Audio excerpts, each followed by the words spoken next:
अस्सलामुअलैकुम my YouTube family, कैसे हैं आप सब लोग। आप सब लोगों को वेलकम टू किचन एक्सप्लोरर। और आज हम बनाने जा रहे हैं चेरी क्रंच, जो कि बहुत ही स्पेशल होता है और नॉर्मली हम शादियों में से खाते हैं। तो सबसे पहले मैंने लिया है 1 लीटर मिल्क। बड़े पैन में इसलिए लिया है कि हम बाकी का सारा काम भी इसी में ही करेंगे। और मैंने लिया है 3 टेबल स्पून आइसक्रीम पाउडर। जैसे कस्टर्ड पाउडर आपको मिलते हैं वनीला में, स्ट्रॉबेरी में, ये इसी तरीके से एक आता है आइसक्रीम पाउडर। तो इजीली स्टोर्स पर अवेलेबल है, किसी भी अच्छी कंपनी का ले लीजिएगा। हाफ कप मैंने लिया है कंडेंस मिल्क। 4 टेबल स्पून मैंने लिया है शुगर। एक डब्बा हम लेंगे, एक पैक पूरा विपिंग क्रीम का। विपिंग क्रीम को अभी मैं अगेन जो है वो डीप फ्रीज़र में रख दूंगी, क्योंकि जब हम इसे विप करेंगे उस वक्त मैं आपको अगेन विपिंग के टाइम शो कर दूंगी। एक छोटा सा कैन मिक्स फ्रूट का लेंगे हम। और इसके बाद हमें चाहिए चॉकलेट चिप्स। अगर वाइट में है तो वाइट में लें और ब्राउन में है तो ब्राउन में ले लें। 2 टेबल स्पून मैंने लिया है किशमिश। और अराउंड 10 होंगे मेरे पास बादाम। इसे मैं गर्म पानी में डाल के इसका जो है वो स्किन रिमूव कर दूंगी और बीच में से कट कर दूंगी। इसी तरीके से 10 से 12 मैंने काजू लिए हैं, इसे भी मैं सेंटर से कट कर दूंगी। 5 मैंने लिए हैं इंजीर, इसे भी मैं बारीक बारीक कट कर लूँगी। अराउंड 8-10 के करीब मैंने ली थी चेरीज़, और चेरीज़ को भी सेंटर से मैंने कट लगा दिया है। और कुछ चेरीज़ मैंने एक्स्ट्रा रख ली हैं अपने पास कि एंड में गार्निशिंग के तौर पर काम आ जाएंगी।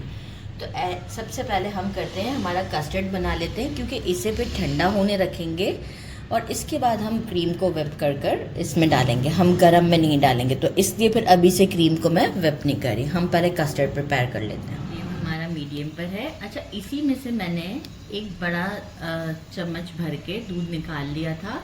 कस्टर्ड को मैंने मिक्स कर दिया इसके अंदर। शुगर ऐड कर देते हैं और शुगर के डिज़ोल्व होने का वेट करते हैं। और जैसे ही ये अच्छे से गर्म हो जाएगा, एक बॉयल टाइप का, तो हम कस्टर्ड ऐड करेंगे। देखिए मैंने डिज़ोल्व कर लिया है। इसका कलर इतना ही येलो है, लेकिन ये है आइसक्रीम पाउडर।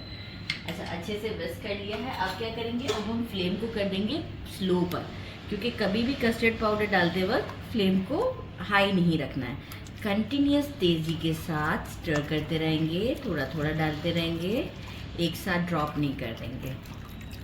जैसे मैं डाल रही हूँ ऐसे ही हम डालेंगे। कंटिन्यूस स्टर ज़रूरी है, फिर ये खुद से कंसिस्टेंसी पकड़ लेगा। सारा डाल देते हैं।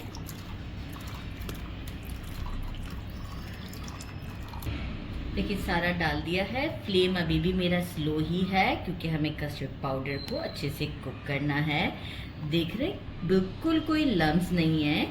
और जितनी कंसिस्टेंसी हमें चाहिए उतनी कंसिस्टेंसी तक ये आसानी से 2 से 4 मिनट में आ जाएगा। देखिए एक बॉयल टाइप का जैसे ही आने लग जाएगा, खुशबू भी आएगी आपको। और इस मोमेंट पर आपको स्टोव को बंद कर देना है। ये गाढ़ा हो जाएगा क्योंकि अब ये ठंडा भी होगा। अब हम इसे क्या करेंगे कि इसके ऊपर एक लेयर ना बने, तो कंटिन्यूस मैं इसे पंखे के नीचे इसी तरह स्टर करके ठंडा कर लूँगी। क्रीम को एक कंटेनर में डाल दिया है, व्हिप कर लेंगे इसे। जैसे ही व्हिप हो जाएगी मैं आपको शो करती हूँ। इतना ठंडा कर लिया, कुछ देर के लिए फ्रिज में रख दिया था। क्रीम व्हिप जो है वो हम इसमें डाल देते हैं। अच्छा, ओवर व्हिप नहीं किया है मैंने, बस थोड़ा सा व्हिप किया है। बहुत ओवर व्हिप नहीं करना है, नहीं तो वो बहुत ज़्यादा गाढ़ा गाढ़ा सा लगेगा। ये डाल देते हैं, साथ में हमारा कंडेंस मिल्क ऐड करते हैं और एक बार हम अगेन बीटर को चला देंगे, ताकि सब चीज़ें अच्छे से मिक्स हो जाएं।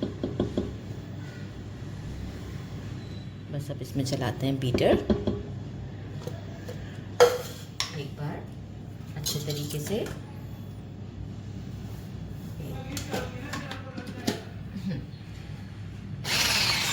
थोड़ा स्लो से चलाते हैं, इसीलिए देखिए मैंने जो है वो बड़ा बाउल लिया था पैन लिया था, मैंने कहा था ना कि हमें इसी की ज़रूरत है, ताकि फिर एक ही उसमें हमारा सारा काम हो जाता है। अब कंडेंस मिल्क और ये इसे इतनी अच्छी कंसिस्टेंसी देंगे, और फ्लेवर तो कंडेंस मिल्क का मुझे बहुत पसंद है। आप देख रहे हैं लुक कैसे चेंज हो रही है इसकी, ज़बरदस्त सी। बस 1 मिनट और चलाते हैं, और इसके बाद हम इसमें फ्रूट ऐड करते हैं। ये इतना टेस्टी होता है कि मैं आपको क्या बताऊँ। ये देखिए कंसिस्टेंसी कितनी ज़बरदस्त है।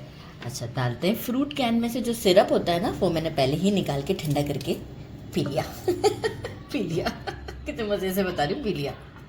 मुझे बहुत अच्छा लगता है क्योंकि इसमें डलता नहीं है ना, डलता होता तो फिर डाल देते, मजबूरी थी। अच्छा, ये सारे जो मैंने दिखाए थे पहले, ये बादाम भी मैंने गर्म पानी में डाल के इसका छिलका उतार दिया, ताकि अच्छा लुक भी आए और ज़रा चबाने में भी बहुत मुश्किल ना हो। ये सब चीज़ हम इसमें ऐड कर देते हैं, और इसके बाद हम एक अच्छा सा मिक्स देंगे इसे। ये देखिए बिल्कुल ठीक है। ऐसा लग रहा है कि कम है कोई चीज़ तो बेशक आप ऐड कर दें। अगर मुझे लगेगा कि कुछ कम है तो मैं ज़रूर ऐड कर दूंगी, लेकिन मुझे ऐसा लग नहीं रहा है, क्योंकि देखिए इंजीर भी थोड़ा सा फूलेंगे, किशमिश भी फूलेगी। तो अब अगर मुझे लगा तो मैं एक फ्रूट कैन को ऐड कर लूँगी, अदरवाइज़ नहीं ऐड करूँगी। बिल्कुल सही लग रहा है मुझे। देखें बिल्कुल हर चीज़ अगर हर बाइट में आएगी हमारे। तो बस अब हम इसे एक अच्छे से बोल में निकालते हैं और 4 से 5 घंटे के लिए ठंडा रख देते हैं। जितना ठंडा होगा उतना ज़बरदस्त लगेगा। Now it's time to test. अच्छे से ठंडा कर दिया है, ऊपर चेरीज़ लगा दी हैं, और आप ये देख सकते हैं कितना ज़बरदस्त है ये हमारा चेरी क्रंच। ट्राई करते हैं, ज़बरदस्त सा है। बिस्मिल्लाहिर्रहमानिर्रहीम। बहुत डिलीशियस, बहुत ज़्यादा। ज़रूर ट्राई कीजिएगा। मेरे चैनल को लाइक और सब्सक्राइब करना नहीं भूलिएगा। अपना ख्याल रखिएगा। अल्लाह हाफ़िज़।